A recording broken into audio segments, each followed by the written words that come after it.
Hi, here I'm sitting with Laurel in a hot tub in Oakland, California. We're having a great evening, just having fun in the pool.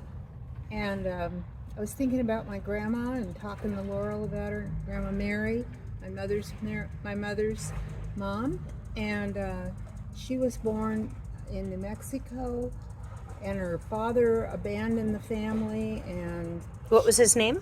Alvin Shaw. And he didn't he he had operate a pharmacy in New Mexico, and then he Well, moved it over he had to. a doctor's office in their house. They lived in an Yeah. old house. Oh, yeah. And We have his old doctor's bags. oh, Yeah. and she. So Mary and her sister Rena, And Monty. and Monty, the mother, went out to San Jose because they knew some friends there, but they were looking for their dad and their husband. He was in San Francisco He was in San Francisco with another woman. Yeah, and but Mary was always a woman of adventure.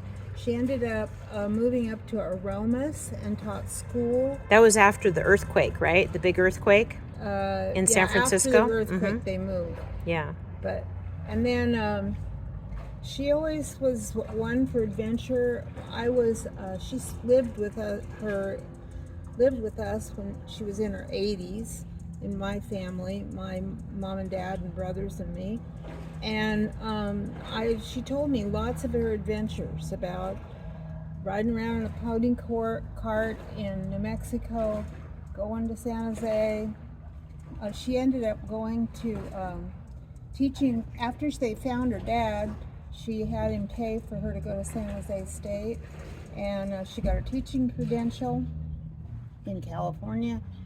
And then she ended up marrying a guy named George, and they moved back to Fresno, or moved to Fresno, and it was a little town then, really little. And then didn't she teach school in Clovis for a little while too? She taught school in Clovis, and she would drive. She had a horse and cart that she would drive to work to teach kids. All the way from 6th in Iowa. Yep, she had a little house. They had a little house, and she had. I had a coworker that lived in that house for a while. Bought that house and lived in it for a while. It's pretty crazy. Yeah, and another sort of serendipitous thing is that my ancestor, which I'll maybe tell the story about, is buried not very far from here, walking distance, at the St. Mary's Catholic Cemetery, Carmelita Hermosia. And you're talking about what happened in Oakland, Right? years ago. Yep. In the 1800s. We have a lot of family history in California. Well, that's pretty cool. Yeah. It's fun to talk about it, fun to think about it. Sometimes you find old documents from her. She was a real adventurer. Our family, my brothers and mom and dad, we would go to the mountains a lot. I very distinctly remember going up in our old Chevy to Yosemite and driving around and seeing deer in the snow, and Dad putting chains on the car while we were all in it. And then we brought my parents bought a place up at Shaver Lake, and I remember one weekend we went up there in quite a snowstorm, and my grandma had a funny thing. She'd always wear shoes with little heels on them and galoshes, even in the snow. I remembered that. and she'd wear a dress. She didn't wear pants. And so there's a nice picture of one of my brothers and her standing at the back door of the cabin.